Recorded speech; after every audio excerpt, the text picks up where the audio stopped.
Alors, on va démarrer cette table ronde, la première de la journée, avec Jean-Louis Lothar, qui est un apiculteur connu et reconnu, un apiculteur hautinais et président du SYMPA, donc le syndicat des miels de Provence et des Alpes du Sud.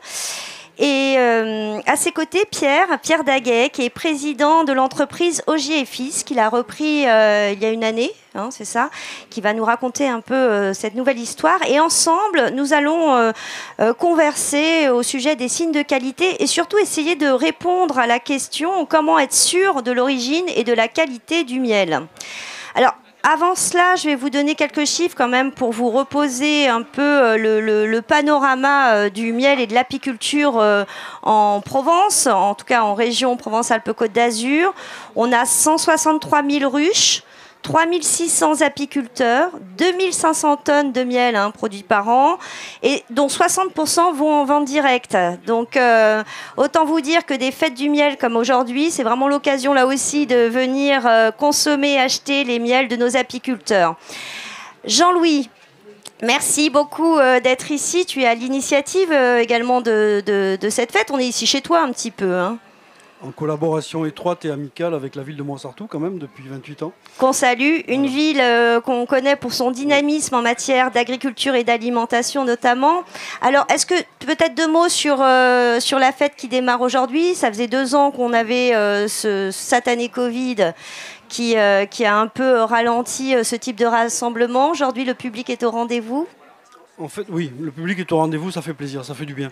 En fait, l'idée de départ qu'on a eue il y a maintenant 28 ans, c'était de trouver un peu de temps pour rencontrer, même si c'est en pleine saison, c'est pas facile pour les apiculteurs, hein, mais de sortir un peu des collines, des montagnes où nous sommes en ce moment, d'aller un peu à la rencontre du grand public, parce qu'on s'aperçoit quand même que le métier que l'on exerce est mal connu, souvent maltraité dans les médias, il faut dire ce qui est, c'est pas ce qui nous convient, quoi.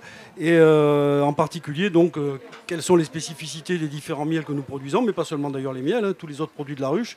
Donc en fait, l'idée, c'était de faire une journée qui soit une fête d'abord, donc on se fait plaisir, de la musique, du cirque, du goût, de la cuisine au miel, de la pâtisserie au miel, enfin tout ce qui peut faire plaisir, ça reste une fête avant tout. Mais cette fête, si on pouvait partir de là, chaque personne qui vient ici, que ce soit un enfant, un adolescent, un adulte, si on pouvait repartir avec quelques petites connaissances en plus, c'était quand même intéressant. Donc on a essayé de créer un événement pédagogique. C'est ce qu'on va essayer de faire ici, de vous apporter quelques éléments d'information. Alors cet après-midi, on posera d'autres questions, on va travailler sur la biodiversité, etc.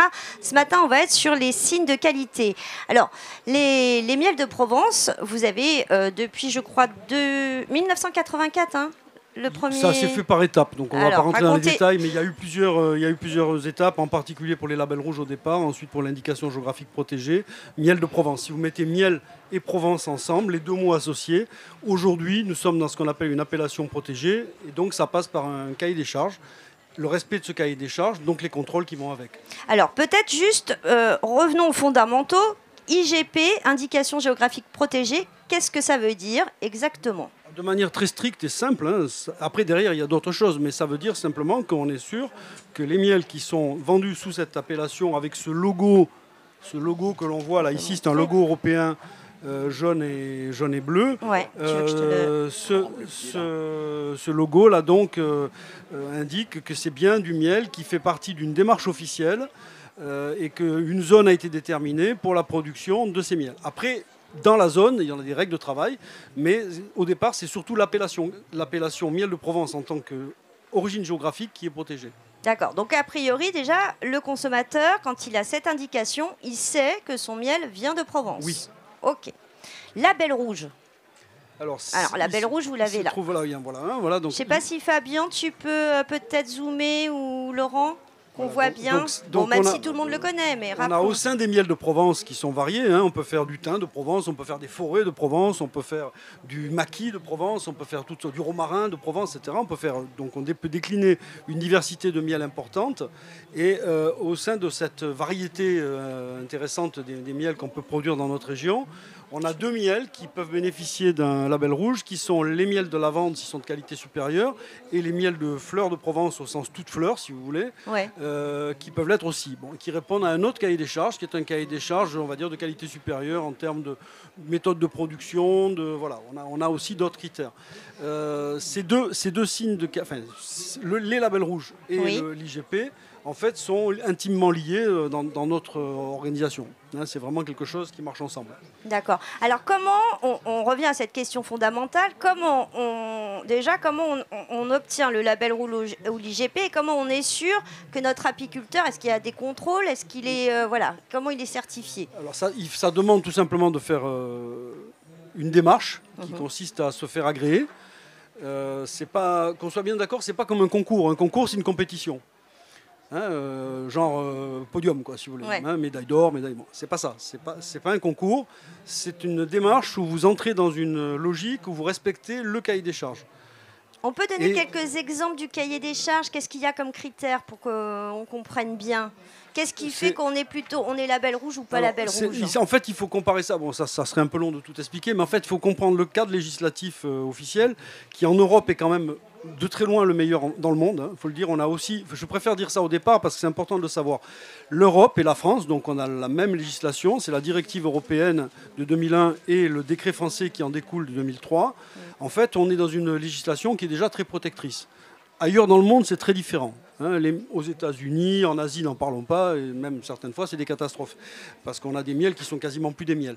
En Europe, on est très protégé. Donc, dans ce cadre-là, dans ce cadre législatif, donc la directive européenne et le décret français, on a des règles, par exemple, mais ça serait très technique, mais des règles de fraîcheur qui sont, on a des mesures avec des taux. Il ne faut pas dépasser tant d'HMF, il ne faut pas dépasser tant d'humidité dans le miel, par exemple. Je prends cet exemple-là. En France, par exemple, c'est 20% d'humidité maximale qui est autorisée, avec quelques exceptions pour certains miels, mais enfin, en général, c'est ça.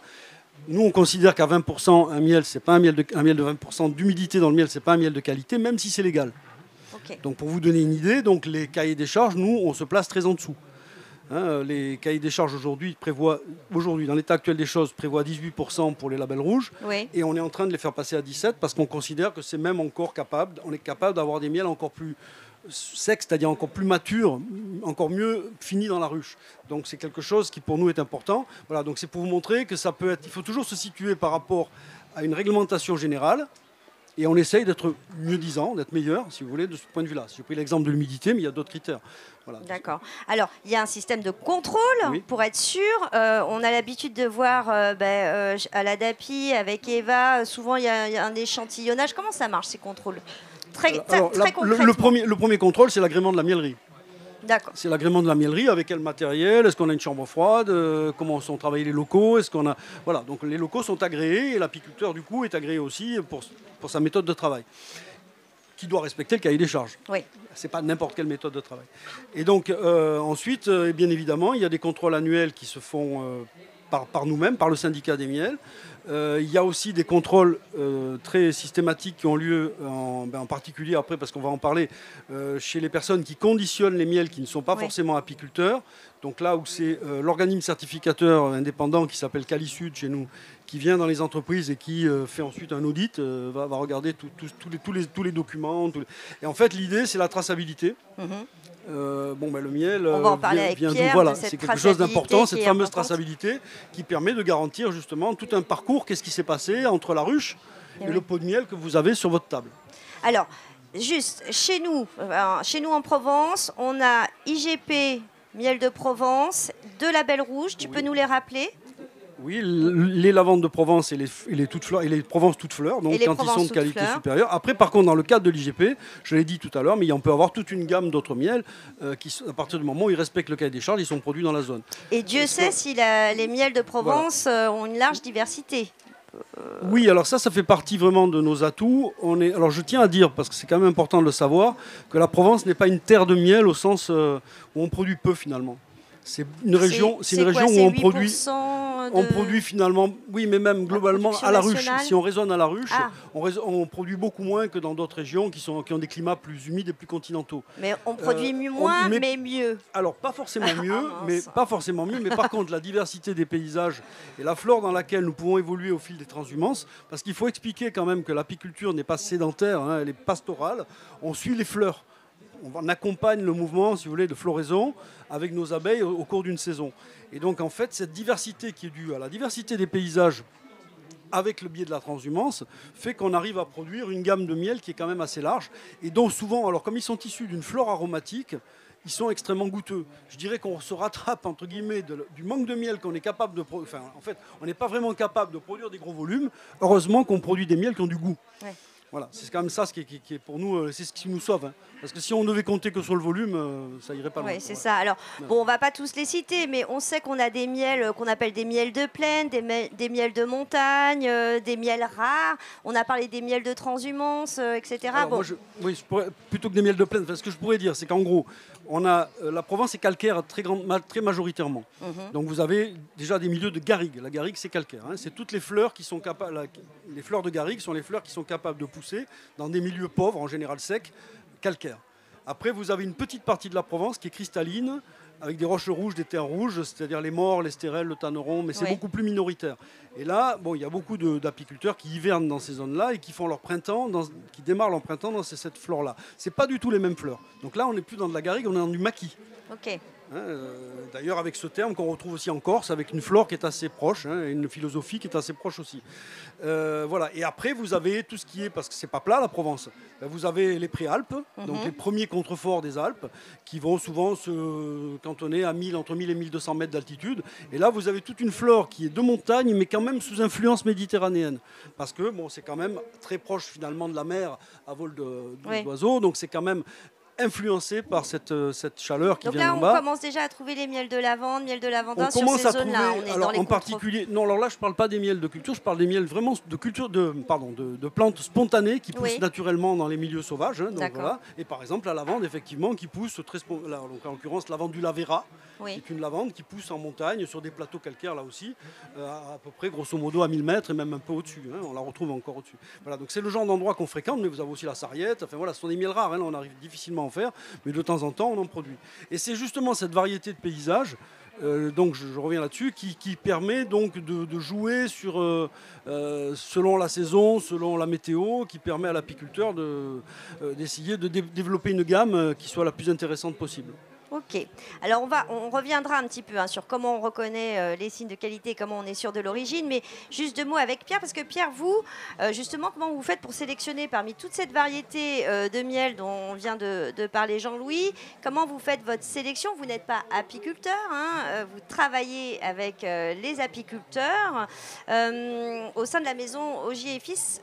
Donc peut-être deux mots pour la présenter, parce que... Oui, merci Magali. Alors l'entreprise Ogier et Fils, c'est une entreprise qui est presque centenaire, qui a été créée en 1929 par Louis Ogier, et on a son petit-fils, son arrière-petit-fils, qui travaille toujours dans l'entreprise.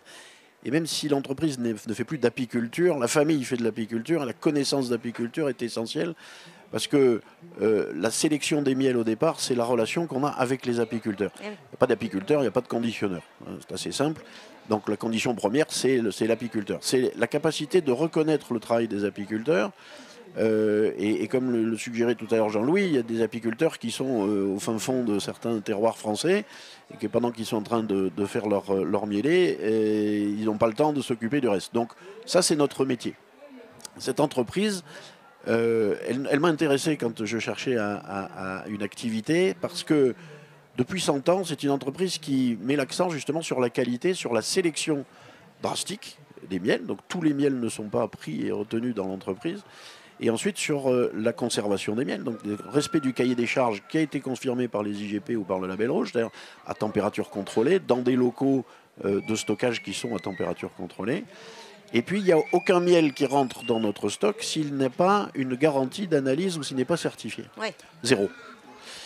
Et en plus, nous avons un programme de contrôle aléatoire de manière par année. 30% des miels, on va les chercher nous-mêmes. Et on va faire une analyse complémentaire, on va refaire des analyses, ce qui nous permet, le cas échéant, de déceler quelque chose qui ne nous convient pas. À ce moment-là, on va écarter le miel, et il ne sera pas distribué.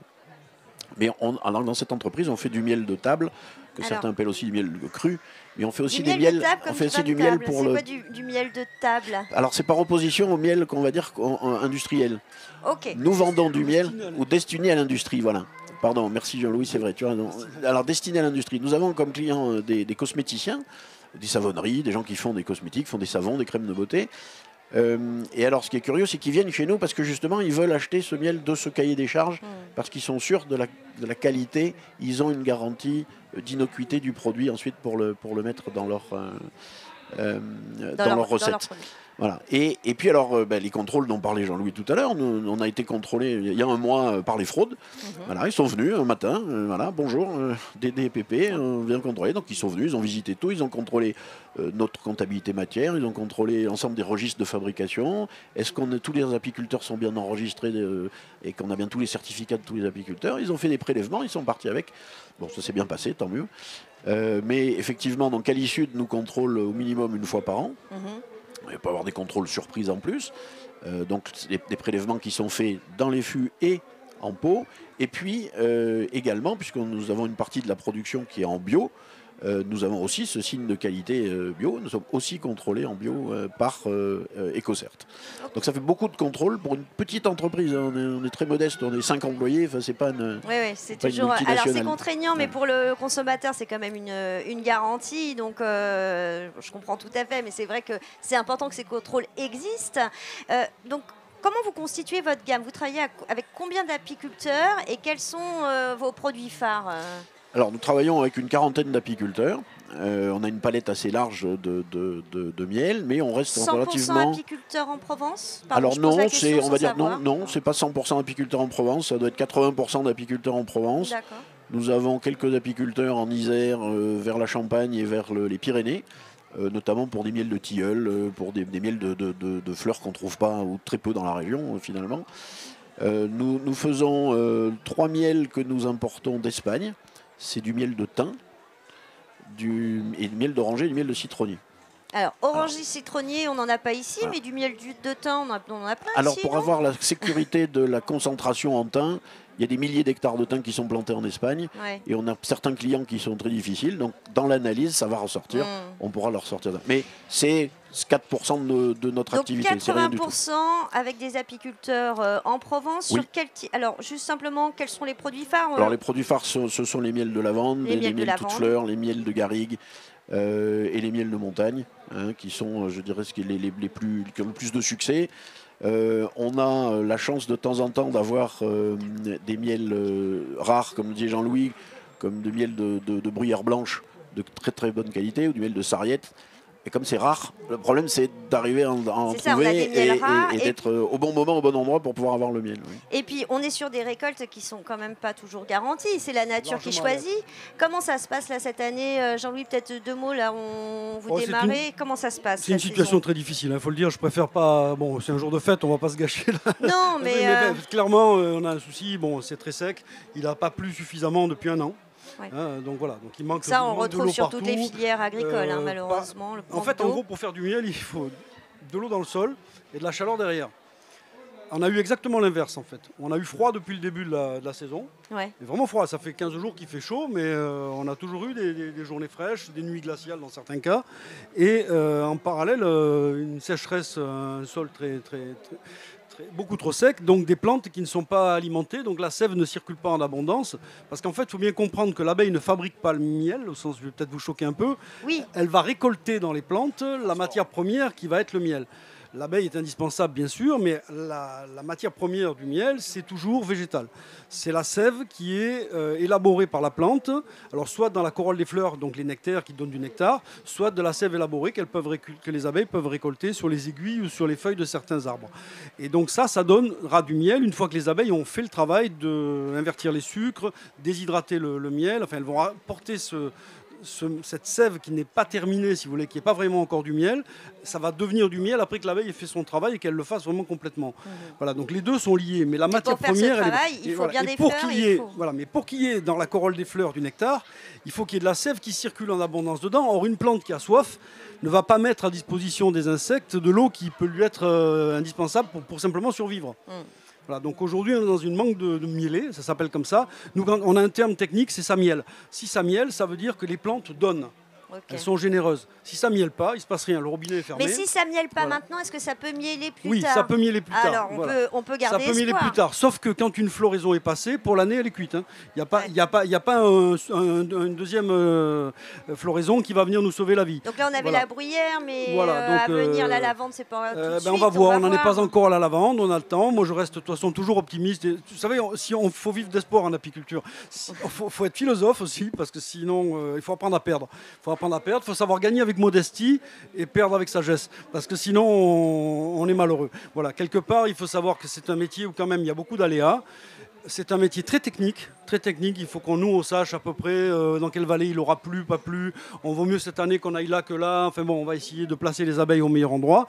Il faut quand même penser que l'apiculteur a toujours en tête, non seulement, bien sûr, de gagner sa vie, de faire du miel, mais avant tout le bien-être des abeilles. Si les abeilles sont placées dans un environnement qui leur est défavorable, où elles ne peuvent pas ramener du nectar suffisamment abondant et le pollen qui va avec en général pour le développement des larves, donc pour la nurserie, les ruches ne se portent pas très bien.